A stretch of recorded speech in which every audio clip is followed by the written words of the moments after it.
बिस्मिल्लाहिर्रहमानिर्रहीम बिस्मिल्लाहिर्रहमानिर्रहीम अस्सलाम वालेकुम। मैं हूँ सादिया, आप देख रहे हैं जैनवन कुकिंग विद सादिया। तो आज मैं आपके लिए लाई हूँ मुहर्रम से रिलेटेड रेसिपी यानी कि हलीम।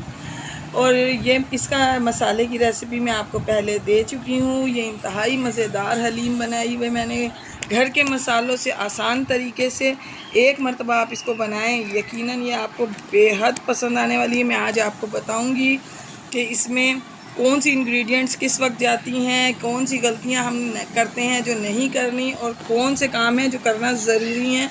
तो आए हम अपनी प्यारी सी रेसिपी स्टार्ट करते हैं। रहीम, तो ये तमाम दालें और गंदुम जिसको मैंने रात को भिगो दिया था, ये देखें ये कितने सॉफ्ट हो गए कि ये हाथ से टूट रहे हैं।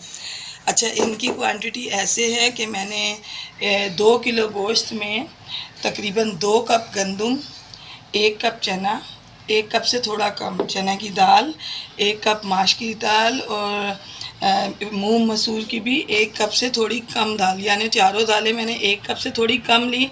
और 2 कप इसमें मैंने गंदुम डाली और 1 कप बासमती चावल। रात भर इनको भिगोया और अब इनको मैं बॉईल करने के लिए रख रही हूँ। तो हम दालों की मिकदार कम से कम 1.5 किलो बनी है, तो हम इसमें तकरीबन 3 से 3.5 किलो पानी ऐड करेंगे ताकि ये दालें जो हैं अच्छे तरीके से उबल जाएं। सबसे पहले मैं इसमें तकरीबन 2 टीस्पून नमक डालूंगी और इसको हम बॉईल होने के लिए रखेंगे। देखिए व्यूअर्स, दाल में जो है बॉईल आ गया। अब हमने इसके ऊपर से ये तमाम झाग जो है इसका उतार देना है, क्योंकि ये झाग जो है इसके टेस्ट में फ़र्क ले आता है। तो इसको उतार दो तो टेस्ट में बहुत ज़्यादा फ़र्क पड़ता है। बिस्मिल्लाहिर्रहमानिर्रहीम। तो देखें व्यूअर्स, इसमें मैंने 2 कप घी लिया है, ऑयल नहीं लिया, इस वजह से कि हलीम हमेशा घी में ही अच्छी बनती है। तो अब ये मैंने 4 दरमियाने साइज़ की प्याज हैं, इनको अच्छे तरीके से मैंने ब्राउन करना है, इतना कि ये गोल्डन ब्राउन हो जाए। और जितनी प्यारी ये गोल्डन ब्राउन होंगी, हलीम की जायके और मज़ेदार होने का इन्हिसार इस प्याज पर ही है। माशाल्लाह कितनी प्यारी प्याज ब्राउन हुई है। तो अब इसके अंदर मैं 2 टेबलस्पून अदरक लहसुन का पेस्ट ऐड करूँगी और इसको हम अच्छे से इसको भी भूनेंगे, बहुत ज़्यादा नहीं। अच्छा, ये बात याद रखिए कि जब भी अदरक लहसुन डालें तो फ्लेम लो कर दिया करें, ताकि वो ये एकदम से जल जाता है तो स्मेल आने लगती है। तो ये टिप ज़रूर याद रखिएगा। तो इस पॉइंट पर मैं इसके अंदर अपना ये 2 kg देखें गोश्त को मैंने इस तरीके से काटा है। तो ये 2 kg है, हम इसको इसमें डालेंगे। और इसकी ये मैंने देखें थोड़ी बहुत ये हड्डी भी ली है। तो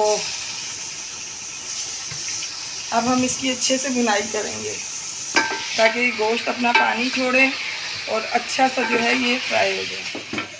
बिस्मिल्लाहिर्रहमानिर्रहीम। तो देखिए व्यूअर्स, गोश्त जो है इसने सारा पानी छोड़ दिया है और इसका कलर भी चेंज हो चुका है। तो इस पॉइंट पर मैं इसमें पूरा 1 पाव दही डालूंगी और अब हम इसको मिक्सअप करेंगे। इस पॉइंट पर ये मसाला, ये मेरा होममेड मसाला है, इसका लिंक मैं आपको दूंगी। ये मैंने 1 kg का वीडियो में बनाया। ये 2 kg के हिसाब से इसके अंदर ये तमाम मसाला मैं डालूंगी। आप चाहें तो बाज़ार का मसाला डाल सकते हैं, लेकिन ये एक बेहतरीन मसाला है जो होममेड है, मैंने ख़ुद बनाया। आप बनाएं इस तरीके से, ये बेहतरीन हलीम बनेगी। तो व्यूअर्स, अगर आप मेरे चैनल पर न्यू हैं और अब वीडियो अच्छी लग रही तो काइंडली मेरे चैनल को सब्सक्राइब करें, लाइक शेयर करें, बेल आइकॉन को ऑल पे प्रेस करना ना भूला कीजिए।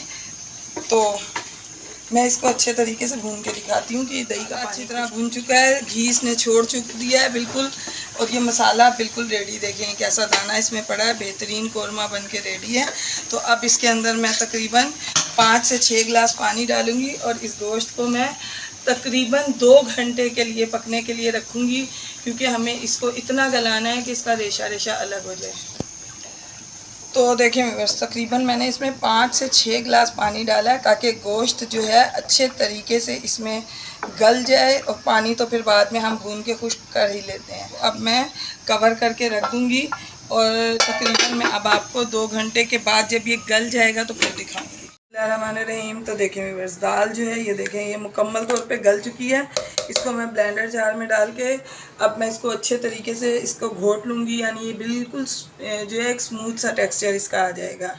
और ये देखें कौरमे की ये देखें कंडीशन, ये गोश्त जो है सिर्फ ये हाथ रखने से ये देखें इतना अच्छा गल चुका है कि ये एक एक इसका ये देखें रेशा रेशा जो है ना ये देखें हाथ लगाने से रेशा अलग हो रहा है। तो इसको मैं इसी की मदद से या किसी भी चीज़ की मदद से इस गोश्त को इसी में ही इस तरह से पूरा घोट लेती हूँ और दाल को पीस के तो फिर मैं आपको दिखाती हूँ। रहीम। तो देखें ये व्यूअर्स, ये तमाम गोश्त जो है ये कितना अच्छा इसके अंदर मिक्सअप हो गया। अब इसको तमाम ये जो कौरमे का गोश्त और ये है ये मैं इसमें डाल दूँगी। और अब हम इसको अच्छे तरीके से दोनों चीज़ों को डालने के बाद इसमें मिक्सअप करेंगे।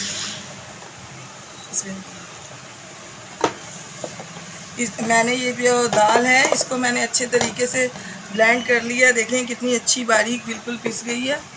तो अब हमें इसमें ज़्यादा मेहनत की ज़रूरत नहीं पड़ेगी। अब हमने इसको सिर्फ मिक्सअप करना है।